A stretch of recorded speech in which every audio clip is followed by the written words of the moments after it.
As far back as I can remember, I always wanted to be a gangster. Hey, you!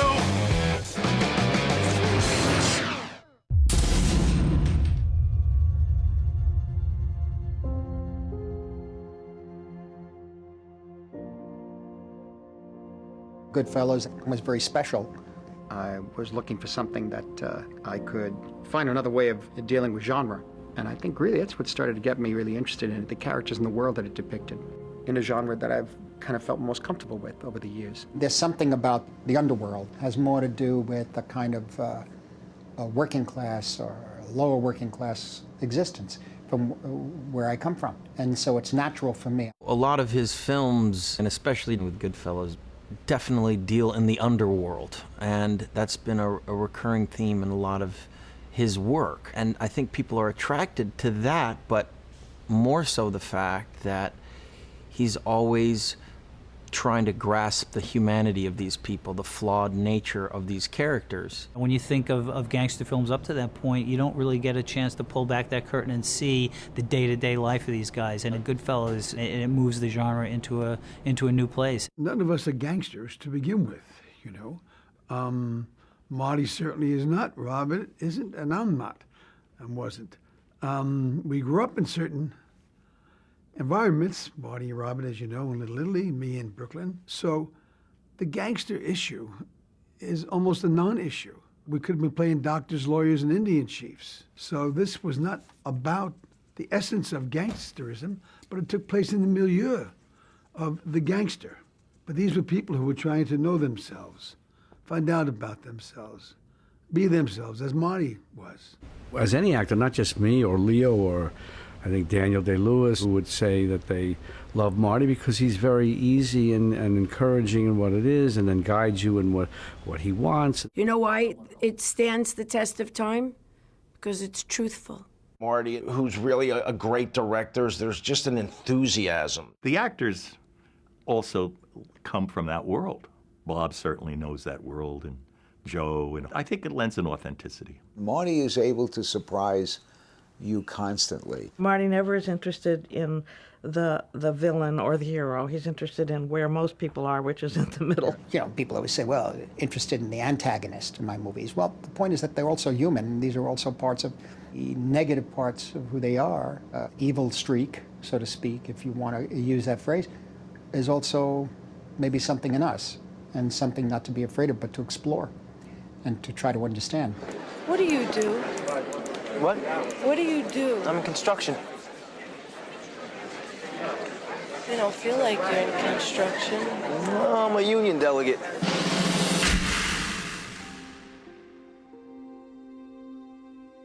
I saw a documentary he did about his mother and father called Italian American. And I said, oh my God, there is something to be said in that world, like in Goodfellas. That world is something that deals with very basic conflicts, basic dilemmas, moral dilemmas that I grew up with. And so I feel comfortable with it. He's told me, and his mother has told me, that if there was going to be a mafia killing on the street, the mothers would all be told, take your children off the street at 3 o'clock, and then they would all come in, and then somebody would be shot, and he would go back out to play again. I think they just reflect aspects of who we are as human beings, and some things we can't deny or pretend they don't exist. That's the idea. That's very dangerous, because if you're teaching younger people, when they suddenly shocked to find out it does exist, no, it exists.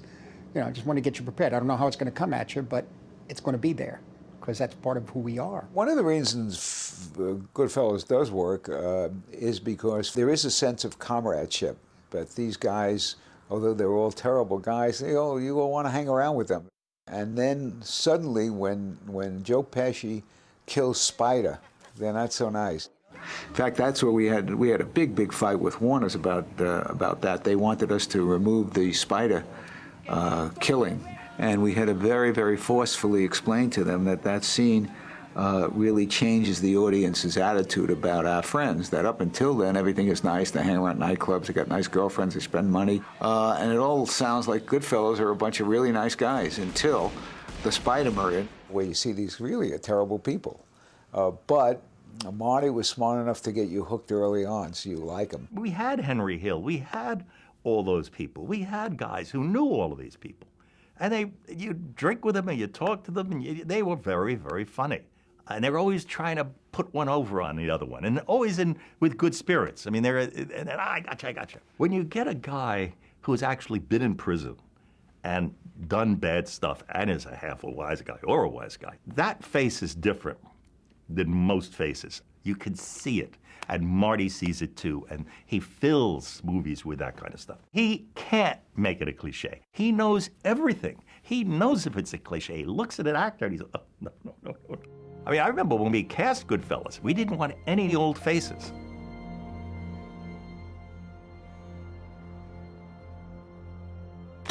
Henry! Where were you? Why didn't you call? Where have you been? We were worried to death. A married man does not stay out like this. Mom! People don't act like this!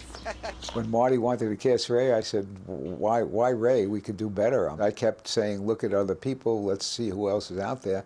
And my wife and I having dinner, and Ray Liotta was in the restaurant, and he came over to my table, and he said, could I see you for a minute and talk to you? I had never met him.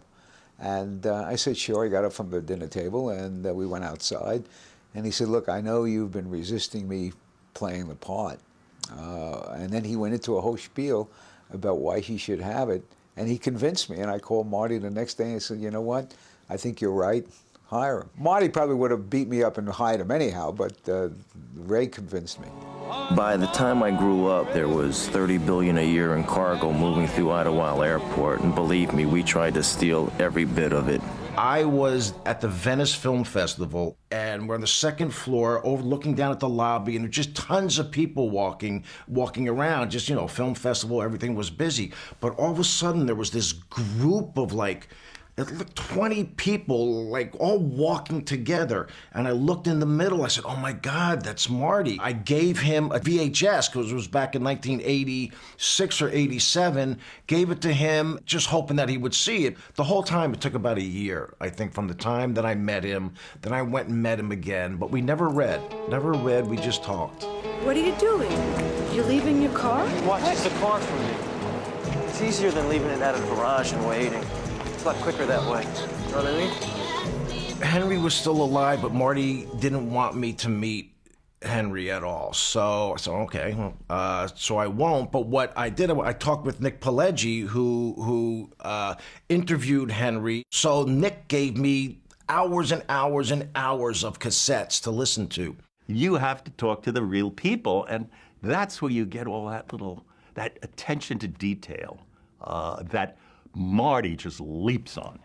That's what we want, and it just lends a reality to it. And why not? The people you're talking to are the real people. They really did it. Just give us the fucking money, huh? Okay. I would just listen to the cassettes. I would just put it in my mother's car whenever I was driving around. Just listen to Henry, being interviewed by Nick, and it was great doing it. But it was also Henry. For some reason, he just ate potato chips the whole time while he was listening. And that chomping of the potato chips was kind of insightful in terms of who he was and how he didn't care how he was coming across. He was just telling the stories of his life.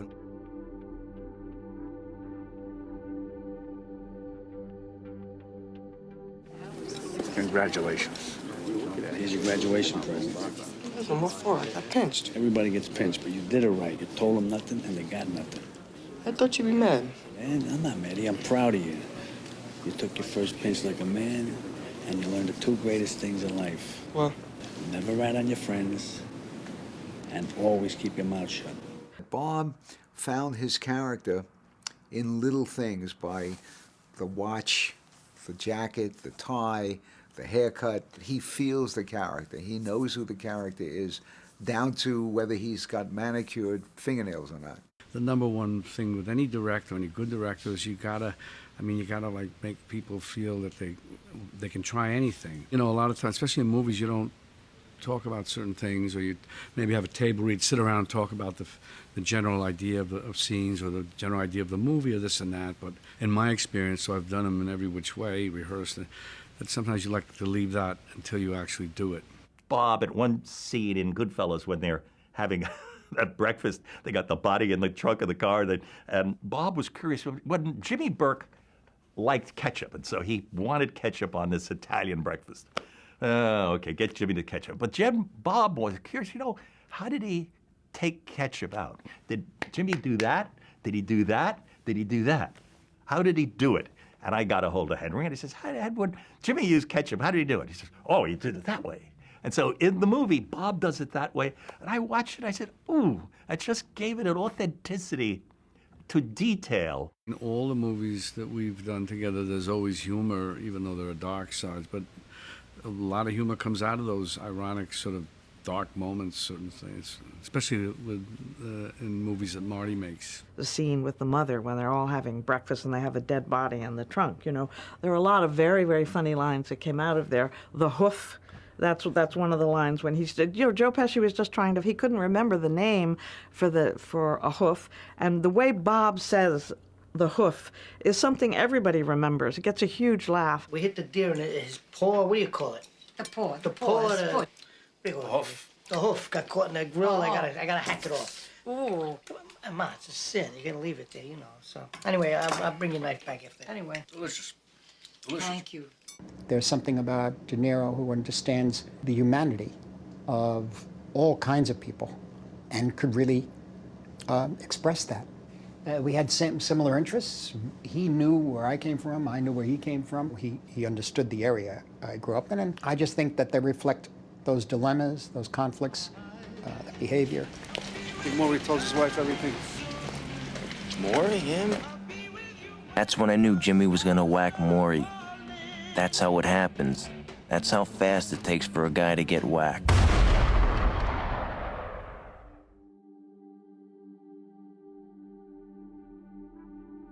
What? Where's my fucking drink? I asked you for a drink. You wanted a drink? I just asked you for a fucking drink. No, I thought you said that you were all right, Spider. I thought You've been doing this all fucking night to me, you motherfucker. He's a funny guy. He was just funny in it, just the way that character was and what Joe brings to it. That scene in I Make You Laugh. I didn't write that. I get credit for that all the time. People want to give me awards. Well, you wrote that. I never wrote that. Joe made it up. Joe had seen that actually happen because Joe has been around. He's gone in joints. He knows people. He saw some wise guy do that to another wise guy. You're a funny guy. What do you mean? You mean the way I talk? What? It's just, you're just funny. It's, the way you tell the story and everything. Funny how? When Joe told the story that it happened to him about you're a funny guy, except he was on the receiving end of it, we then improv'd it for a while in rehearsal and then locked it in. And then it would die down, and I said, you really are a funny guy. And then Joe came on, and then we improv'd again, and they kept that. So Joe does it, of course, is one of the most brilliant things in the movie, and it was all Joe improvising. And of course, a lot of the guys standing around had no idea Joe was going to improvise at that point. So there were a lot of those reactions were absolutely pure.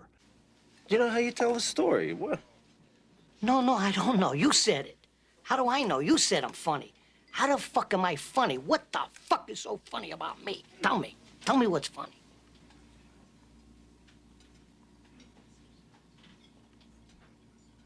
Get the fuck out of here to Tommy. You motherfucker. I almost had him. You stuttering prick, yeah. Frankie, was he shaking?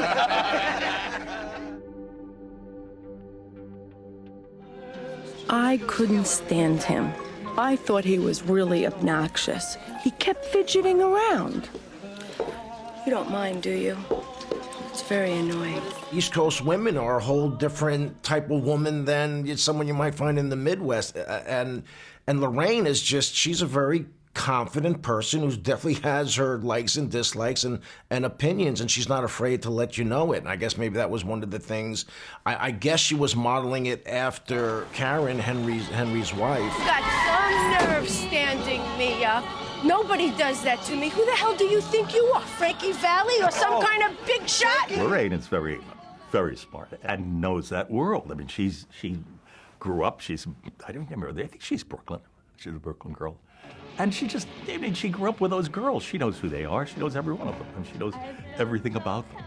My favorite thing about Marty was that I came with things, and he never made me feel stupid or embarrassed of an idea or an action. The guys used real money, so I said, well, I want real jewelry. I was like, yeah, I want the real thing. It makes me feel different, better, you know, snazzier. You know, I like that. I ended up wearing white jeans instead of blue jeans because Marty felt there was a huge distinction between mob characters and real life. And I fought a lot with Marty in saying she's 28 years old, she's 32 years old, she's not old school. And so we did a lot of, I did a lot of battling for Karen. I think she was able to just channel into that character brilliantly. I mean, it's an amazing performance. I really kind of asked Marty to put my kids in the movie because I'd worked so hard I hadn't seen them. And I was like, well, my kids are that age. And it was like, yeah, okay, all right, bring the kids in. I think the only time I really said to myself, oh, what was I thinking, was when I go and ring the doorbells and I'm a little out of control. And I'm dragging Stella, and she's looking at me like, why are you screaming?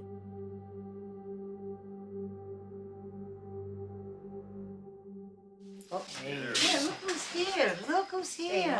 What are you doing? What happened? No, nothing. I hit something on the road. Jimmy, What happened? my mother acts in them a number of films, particularly in Goodfellas in 1989, 1990. And to her, she perceived it as my son's making a film, and these are my son's friends.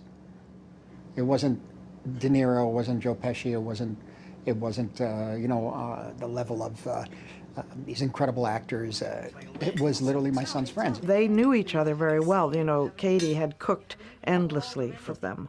So they were very comfortable all together. And all Marty does is he just turns his mother on. He says, action, that's it. And then anything goes then between all of them. And we got these wonderful lines. And then at one point, the only direction he gave her was, pick up the painting, Mother. Right. So she picked up the painting, and then she improvised the great lines. Just amazing. One dog goes one way, and the other dog goes the other way. One is going east, and the other one is going west. So what?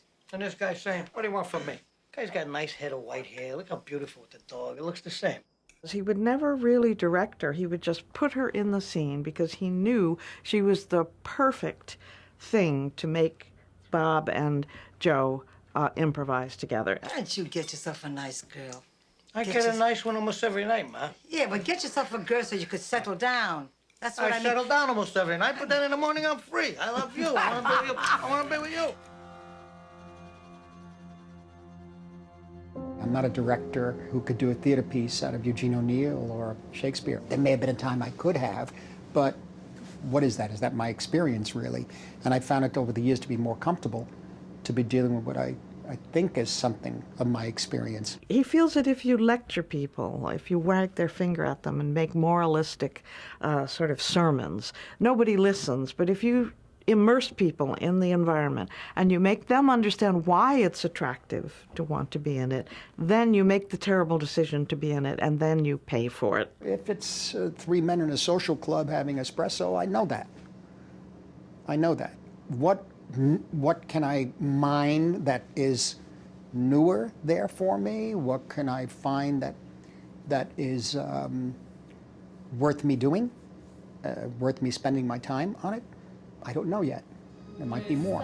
And then there was Mo Black's brother, Fat Andy, and his guys, Frankie the Wop, Freddie No Nose. What was important about that shot in Goodfellas was that it was like the nostalgia of a world filled with gods. This guy who had been up there with the gods up in Olympus and then was cast down. It's kind of comfortable at times to do stuff that you feel you intrinsically know. What I mean is know, at least in terms of body language, dialogue, no dialogue, looks. Hi, Mom. What do you think? at my shoes. Aren't they great? My God. You look like a gangster. The clothes are very important to Marty, and the dress parade, as when the actors are brought before him to be checked, he was very obsessed about the collars that the mafia wear, where they're almost closed over the tie. And only his mother and father could actually press those collars properly. So Marty would reject actor after actor who didn't have the right pressed collar, and they would be sent back, and his mother would properly iron it. He tied my tie every day. The way he wanted the knot was very specific, and I guess from when he was growing up, and every day he would tie my tie and get the knot right. I think he's very careful to make sure that it's believable. He'll often say to me in dailies, "I don't believe that. I don't believe that." Paulie had this wonderful system for doing the garlic. He used a razor, and he used to slice it so thin that it used to liquefy in the pan with just a little oil. The beautiful evocation of food. And he loves, for example, very tight shots of keys being put into locks or doorknobs being turned, because they're things that we do 1,000 times a day but aren't ever celebrated in quite that way. They're distilled images, and they have a meaning. They have a real meaning for us, but that we don't even realize because we do them so many times a day. There are incredible shots of the gun, for example, that are incredibly framed and become sort of otherworldly. At one point, the cock on the gun looks like a bird. I mean, it's weird, but Marty was shooting and framing so beautifully, and they're so beautifully lit, that things like that really enhance the power of the scene of the wife holding the gun on her husband because of his infidelity. Wake up, Henry.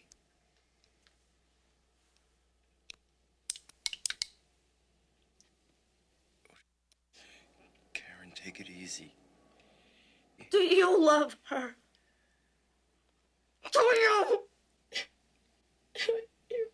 Karen. I love you. You know I love you. Karen. It all happens in Marty's head. When we were writing, there's that scene where Bob De Niro is standing at the bar with a cigarette, and he's looking at Manny, and he's going to kill him. And you know he's going to kill him. And Marty has this shot, and he gets closer and closer and closer, and Bob's eyes get more wolf-like. It was just the most terrifying picture. And as I'm typing that stuff, because I'm the typist, he says, put in cream. I said, what cream? He says, just write down cream. I said, what cream? Who are you talking about? Just put it. Do me a favor, just put it. So I typed in cream. Well, it turns out, while we're typing that scene, he's already listening to the music. So now, I can't interpret that. I can't tell you where that, it's all intuitive. It's all part of whatever comes out of him. Now I look at that scene, and when I see it, it's an amazing scene with that music and that close-up of Bob. Conway, the De Niro character, he decides at that point, being annoyed by all these people around him asking for their cut of the job, the Lufthansa robbery and all that stuff, why should he give it to anybody? Why shouldn't he just keep it all for himself?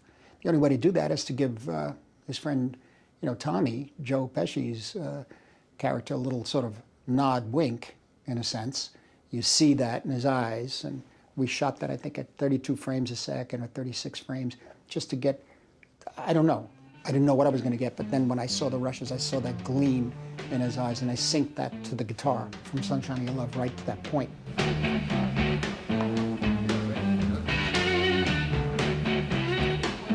Improvisation is important because it has to be done the right way, and Marty, that gets a certain spontaneity out of everybody. At the same time, he's got to mold it and shape it with some direction. It has a direction, but it also needs his vision, his directing vision in the editing, as besides just on when we're right there. He's very focused. He's very determined. He knows what he likes. He knows what he doesn't like. That's for sure. One of the great things about Marty is just an enthusiasm, and he's so contagious and so excited. So to work with somebody who's that excited is just exhilarating. It's a lot of fun, but I had no idea. This was only my fourth movie, so I was still kind of new to me. But the playing pretend, to work with people that are that committed to it is exhilarating. It's a lot of fun. I try to work with people who really want to do it, people who are really enthusiastic and want to be there. If I'll get there in the morning or something and very tired, and actor says hello. He or she comes up to me and they're all excited about what they're going to do, and that's it. I just suddenly pick up on that and we sail, you know, because you never know what you're going to find. He's always been like that. That's what makes it fun, because he'll say, yeah, let's try this. Yeah, sure, let's do it. And then he'll think of a way, maybe put a little more emphasis on that, or let's make it cleaner and blah, blah, blah. So that gives you the freedom, if you will, to not be afraid to try certain things. And he'll take it out in the editing if it's not working, or he'll just direct you and say, let's maybe work on this. Let's not use that. Let's just kind of clean it up in a very easy way. And the lines from Goodfellas are quoted constantly by everybody. All of that humor and that unique way that people speak is really makes the film last.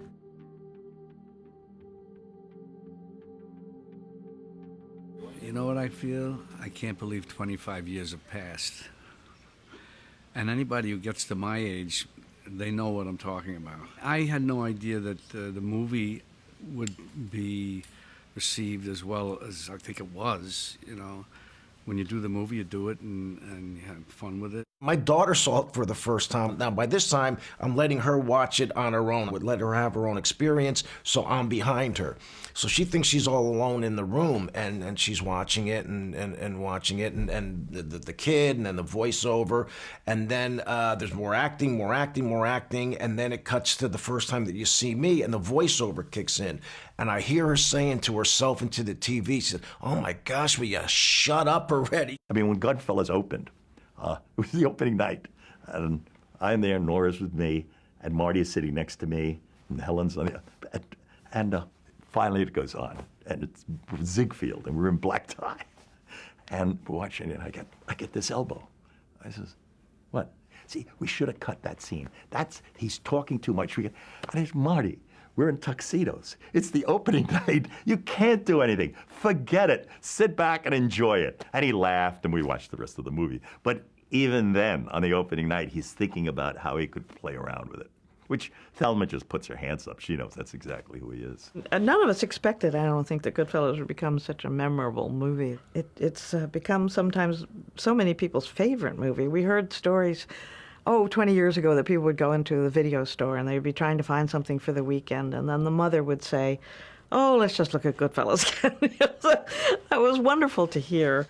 I remember being at a craps table, and I don't really know how to play craps, and all of a sudden, you know, the whole table's screaming, come on, Karen! And I'm like, Karen? And then I realized, oh my God, all these people are calling me by, you know, Karen Hill. It made me laugh. It's embedded into our culture. I think the film holds up better now. I mean, at least as well now as it ever has. I mean, it's one of the great films of all time. Well, it's a world that's created, and then you kind of say, this is not a world I'm really familiar with, but I like. Goodfellas is one of those movies that whenever it comes on television, there goes my next few hours. I'm absolutely going to watch that. And that's what's so powerful about that movie in particular. And Marty's work for that matter. There's something about the way he connects you as an audience member and envelops you completely into another world that you become entranced by it, and the rest of the world dissolves away. And that's the magic of really making movies. Well, it's like we're at a party together and we're hanging out. That's basically what this is. We try to get the joy of being with each other, really. And you could see it. You know, we always called each other Goodfellas. Like you'd say to somebody, you're gonna like this guy, he's all right. He's a good fella, he's one of us. You understand? We were good fellas, wise guys.